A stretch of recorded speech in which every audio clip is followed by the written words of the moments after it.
Então, Matheus, eu estou com essa questão aqui de lançamento oblíquo e é importante você lembrar como faz isso, tem muito conceito envolvido, então eu decidi gravar a resolução dessa questão, né, que envolve os conceitos. Bom, vamos lá. Quando o jogador de futebol é muito veloz, uma forma divertida de se referir a essa qualidade é dizer que ele é capaz de cobrar escanteio para a área adversária e ele mesmo correr e conseguir chutar a bola antes dela tocar o chão. Suponha que um jogador ficcional seja capaz de fazer isso.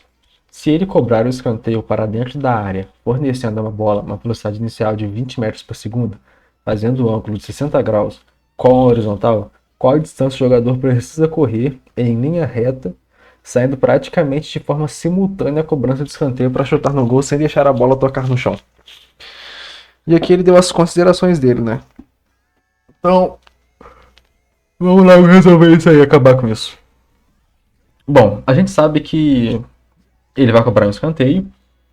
E a cobragem de escanteio funciona mais ou menos dessa maneira aqui. Não é uma das melhores retas, mas é o que tem para hoje, certo? E, bom, a bola ela vai sair nesse sentido, conforme eu desenhei, fazendo esse movimento aqui até tocar o chão, certo? Conforme a parábola que eu desenhei. Então essa aqui vai ser minha velocidade inicial, né? Essa aqui vai ser a minha velocidade inicial, né? Que ela é igual a 20 metros por segundo. Aí é igual a 20 metros por segundo. Aqui eu tenho o meu eixo Y e aqui eu tenho o meu eixo X. É, ele quer o tempo percorrido, né? Então vamos calcular o tempo que ele leva para ele poder cobrar o escanteio desse ponto e chegar até esse ponto. Então ele precisa percorrer toda essa distância, né? Todo esse alcance. É o que o jogador precisa correr, né? Para poder chegar até o ponto que ele almeja. Então, a gente vai trabalhar com o ΔX. Por que o ΔX? Porque o ΔX ele está na horizontal. Se ele está na horizontal, ele é o espaço que eu quero percorrer. A gente não quer o espaço, então a gente vai usar o,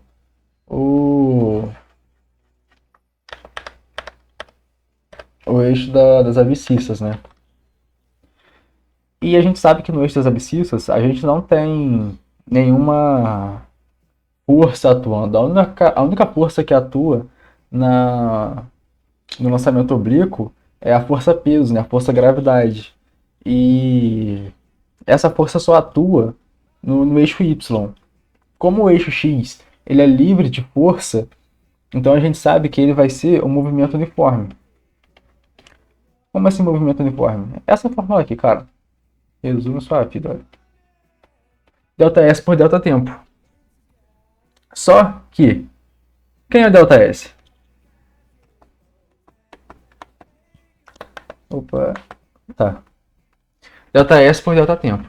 Então a gente sabe, como eu quero achar a distância, a gente sabe que a nossa distância vai ser igual ao quê? Esse tempo vai passar para cá multiplicando pelo v.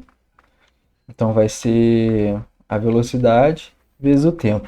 Ah, mas a velocidade inicial ela está entre o eixo x e entre o eixo y. Beleza. O que a gente precisa fazer aqui é decompor o vetor. E como que a gente faz para poder decompor esse vetor? Bom, aqui, né, tá o nosso θ. E para a gente poder decompor o vetor, basta fazer o nosso valor vezes o seno ou o cosseno do θ. Eu quero achar o eixo x. O eixo x ele está, veja, com o ângulo. Se ele está com o ângulo, eu vou usar o cosseno de θ. Deixa eu apagar isso aqui que vai ser mais rápido. Vai ser o cosseno de θ que eu quero usar. Então vai ser v. No caso, o meu v já é o meu cosseno de θ, né? Você vê aqui como vai ficar, ó, v vezes t. O meu delta S vai ser o quê? Deixa eu botar da mesma cor. Vai. meu ΔV, o meu ΔS vai ser igual a velocidade mais a velocidade de quem? A velocidade do x, vezes o meu tempo, né? Esse aqui, no caso, ele é o tempo total, né? O tempo total, pô, se eu quero a distância total, essa distância aqui, eu preciso também de quem? Do meu tempo total. E a gente sabe que o tempo total é 2 vezes o tempo da subida. Por quê? Porque para poder subir é um tempo. Para poder descer vai ser o mesmo tempo da subida. Então a gente sabe que o nosso tempo total é igual a 2 vezes o tempo da subida. Então vamos lá, a gente vai saber que o nosso ΔS é igual a... O Vx foi aquilo que eu falei. É 20 vezes o cosseno do θ. Mas quem é o θ? O θ é 60. Vezes 2 vezes o tempo da subida. 2 vezes o tempo da subida, certo? Aqui ele está pedindo para a gente poder considerar o cosseno de 60 como meio. Mas a gente consegue... Eu, hoje, pelo menos sei, né, a tabela dos ângulos notáveis. Eu nunca tive dificuldade para poder me lembrar disso. Então vai ser 20 vezes 0,5 vezes 2 vezes o tempo da subida. Meu ΔS vai ser o quê? 10 vezes 2 vezes o tempo da subida. Beleza. Não consigo mexer com mais nada aqui no eixo do movimento uniforme. Consegui extrair tudo que eu podia. Agora a gente vai passar para o eixo Y. Para o eixo Y. E como que eu faço agora, né, para mim poder lidar com ele? A gente precisa achar o tempo. É o que a gente quer. A gente quer o tempo da subida. E a gente tem algumas fórmulas, né, para poder brincar com isso. A gente tem, olha, S é igual a S0 mais a aceleração vezes o tempo mais velocidade inicial vezes o tempo mais a aceleração vezes o tempo ao quadrado dividido por 2. A gente também tem velocidade é igual a velocidade inicial mais a aceleração vezes o tempo. A gente tem também a de Torricelli. Velocidade ao quadrado é igual a velocidade inicial ao quadrado mais 2 vezes a aceleração vezes o ΔS. A gente quer achar o tempo. O tempo ele está presente nessas duas equações. Se ele está presente nessas duas equações, eu já posso descartar de Torricelli. Ela não tem o que eu quero. Agora vamos ver qual a gente vai analisar. Bom, a gente tem a aceleração, né? A gente sabe que a aceleração é a aceleração da gravidade, que é menos 10. Por que é menos 10? Porque ela está contrária ao meu movimento. A gente sabe que a nossa bola ela está o tempo todo subindo, então ela está o tempo todo contra a gravidade. Se ela está contra a gravidade vai ser menos 10. A minha velocidade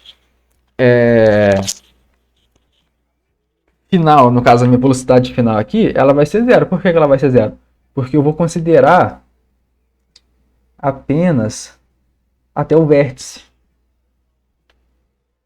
Porque a gente sabe que a velocidade do eixo Y no vértice é igual a zero. Então a gente basta igualar a zero. Então a gente vai usar a equação de baixo, porque a gente tem a velocidade final, que é zero, a velocidade inicial a gente vai descobrir. Descobrir como? Decompondo o vetor. Decomposição de vetor. A aceleração a gente tem e o tempo é o que a gente quer achar. Então vamos apagar isso aqui, vamos logo usar essa bodega.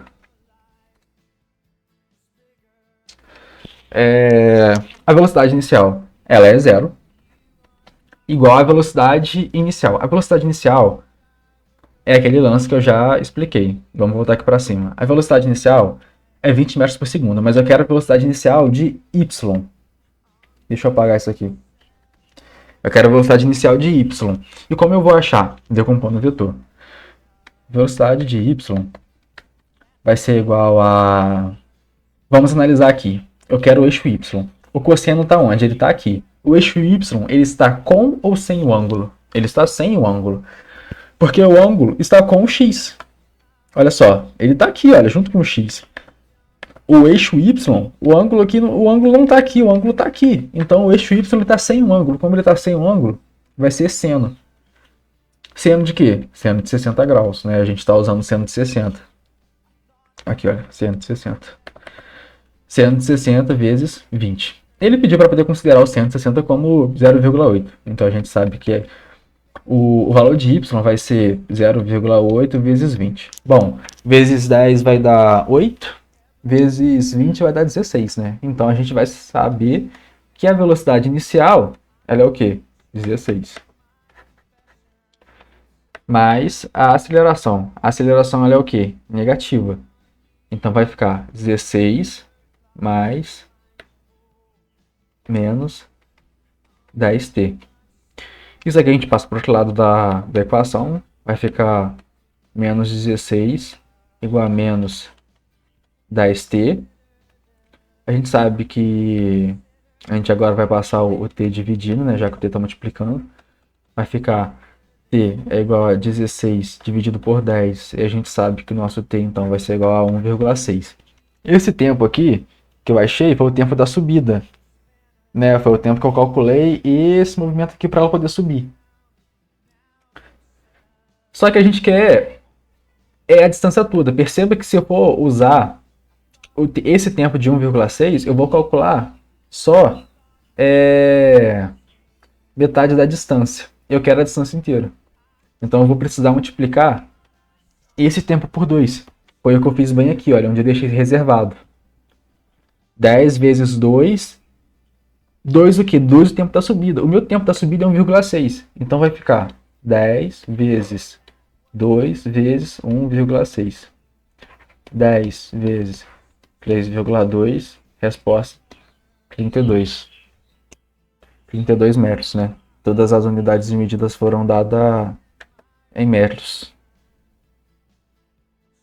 Não é metros por segundo, ó, metros por segundo ao quadrado, metros por segundo. Então a nossa resposta vai ser em metros por segundo. É isso aí, Matheus. Tamo junto.